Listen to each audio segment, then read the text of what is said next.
This is One-on-One.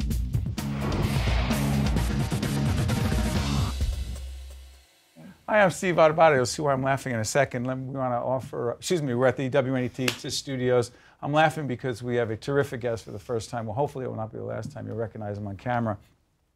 He is Joe Pantaliano, otherwise known as Joey Pants. He's an actor, advocate. He's the founder of No Kidding, Me Too. You may recognize him from his work on The Sopranos, so many other terrific, The Matrix, Risky Business, The Fugitive, Eddie and the Cruisers. You are terrific, and I want to thank you for joining us. Thanks, Steve. I'm glad to meet you. And this book called Asylum. Set up the book. New York Times best-selling author. What's the book about? Asylum is a memoir about the last 40 years of my existence. You know, I wrote my first memoir in 2002, and that was called Who's Sorry Now, about the first 18 years of my life. It was a comic look at getting through a dysfunctional family, and I did okay. You too? Yeah, no kidding, me too.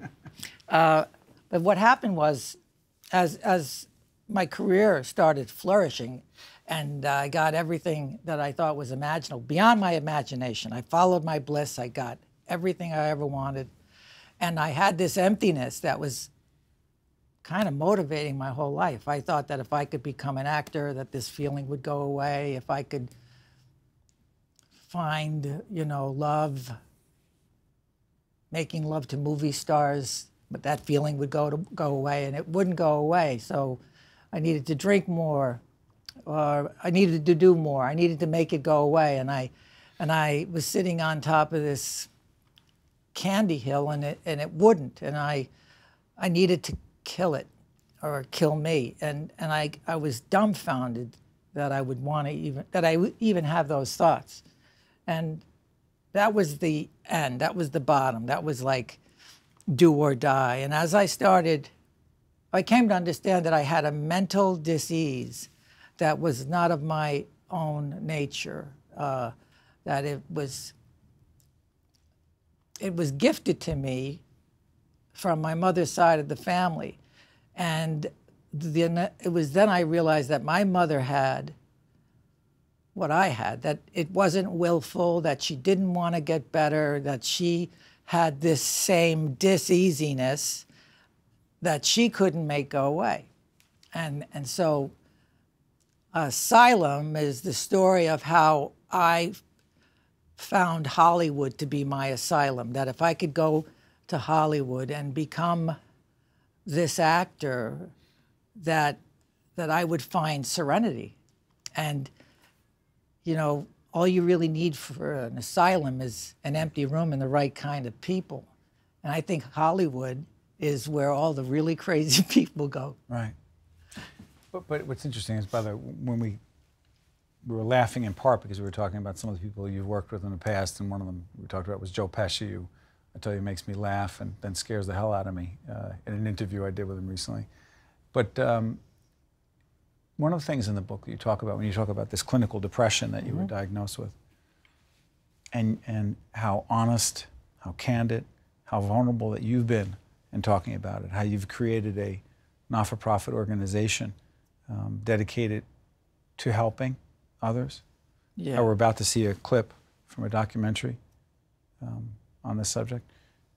What struck me is that you talked about certain addictions that have manifested themselves in your life, and let's just go through some of them. Alcohol, drugs, and then you talk about sex, and you got into fame. Yeah. Shopping. Shoplifting. Yeah, fame. Fame was... Addicted to fame? I was addicted to the idea of it. I was addicted to that if I could get inside the TV set in my mother's bedroom, you know, I would see these Italian Americans inside the TV, Perry Como, Frank Sinatra, and I thought that and Frank Capra, my dad was like, he's Italian. You know, don't forget, I'm talking about the 50s and 60s, and that if I could get inside that black and white television set, that I was going to be okay. It would be my asylum, my cocoon. An asylum is in a place of of peace and comfort. It's where you go to be protected. It has, you know, that double entendre. It could mean crazy, or Yes. it can mean peace and serenity. So, yeah, I mean, look, what happened in 2008, that was insanity, where these guys thought the more money they could have, Right. the more power they could have, that they would be perfect, you know? And they took us down with them. Didn't work that way. Yeah. Joe, can we see a clip from this documentary, No Kidding, Me Too? Let's take a look at a clip and we'll keep talking with Joey. When I discovered that I was diagnosed with clinical depression, I felt almost euphoric because I had something to blame it on, that it wasn't my fault. They tried to make me go to rehab. I was diagnosed with clinical depression in 8th grade. I suffer from depression. I'm depressed. Bipolar. I'm paranoid schizophrenic. Suffered traumatic brain injury in Iraq. ADHD. Also post-traumatic stress disorder. 24-karat examples of mental disease that was controlling their life. I kept cutting and I kept cutting more. Alcoholic. Pop top and drink another beer. I shoplifted a lot. You're helping a lot of people there, Joe.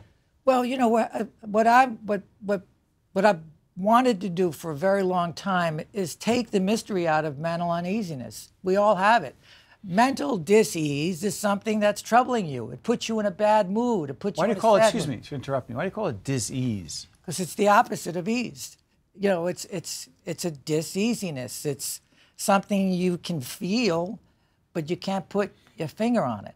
I want to make the discussion of mental dis-ease cool and trendy. I want kids to be proud of their sensitivity and to think it's cool talking about that instead of being proud of having their own dope dealer. You know, the one thing that I discovered when I was on the road to recovery was that I wasn't alone, is that tons of people feel the way I feel when I feel it, that I was supposed to feel the sadness. I've been avoiding these feelings my whole life, or I've been sublimating them through the characters that I played on stage in the movies. But the fact is that there was no shame in having this disease. And a mental illness diagnosis is tantamount of like having cancer. I take an antidepressant every morning, along with taking a statin for my cholesterol. But nobody goes, you know, Joey Pants he's got high cholesterol. Don't tell anybody. They got to cover their mouth. Yeah, and so the more we talk about this, the more we simplify the concept of it, the fact that that we all live with it. It's not the 1 in 4 that have it. We all are going to have it. But Joe, let me ask you this. That's why No Kidding, Me Too strikes me as a very powerful message, not just an interesting way to say it. Your very tough guy characters actors and friends that you're with, Frankie Vincent, who's been with us before, Joe Pesci, who's been with us before, so many, just say The Sopranos, you played Ralph Cifaretto, right? Mm-hmm. Just those guys, just for my purposes. James Gandolfini. Any reaction from them? Are they positive? No, of course. No, don't say of course, because I don't know. Oh, no. You know, everyone has come to my aid. I mean, look what Tommy Lee Jones said on the cover. His quote is at the very front. Joey has written a brave, fascinating book. It is astonishing what people will put themselves through for the privilege of acting. Maybe we just can't help it. Tommy Lee Jones. So he's saying, no kidding, me too. Me too. Yeah, I mean, if you go, I did a bunch of PSAs with Harrison Ford and Anthony Edwards saying that we're going to make the discussion around mental disease cool and trendy because we all know what it feels like. You know what it feels like. And the fact that somebody is saying, just let's talk about it. The kid that killed all those kids up in Connecticut, he's a victim as much as the little kids that he killed because nobody would help. He didn't know he thought he was alone. Right. He had video games. You know, I just got booked. I'm doing a new video game with there's 4 of us. It's Ray Liotta, Chaz Palminteri, Michael Madsen, and me.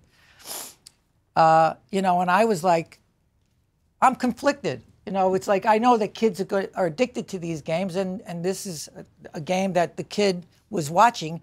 He was watching it, and the evidence is now is that he'd go into a classroom and empty out. He would shoot the kids and then drop the cartridge just like they do in the video game. So it's like you feel like, well, I'm ambiguous, but I got to feed my family too. Delicate balance, but Joe, I want to tell you, you're doing a great public service. Folks, go out and get the book Asylum. Joe Pantoliano, I want to thank you for joining us on public television. Thank you very much. Open invitation. Stay with us. We'll be right back here from Lincoln Center. Thank you, Joe. One-on-One with Steve Adubato has been a production of the Caucus Educational Corporation, celebrating 25 years of broadcast excellence in partnership with St. Joseph's Healthcare System. Funding has been provided by Meridian Health, Wells Fargo, Qualcare Inc., NJIT, New Jersey Institute of Technology, Cone Resnick, NJ Best, Berkeley College, and by Verizon Communications. Transportation provided by Airbrook Limousine, serving the metropolitan New York, New Jersey area.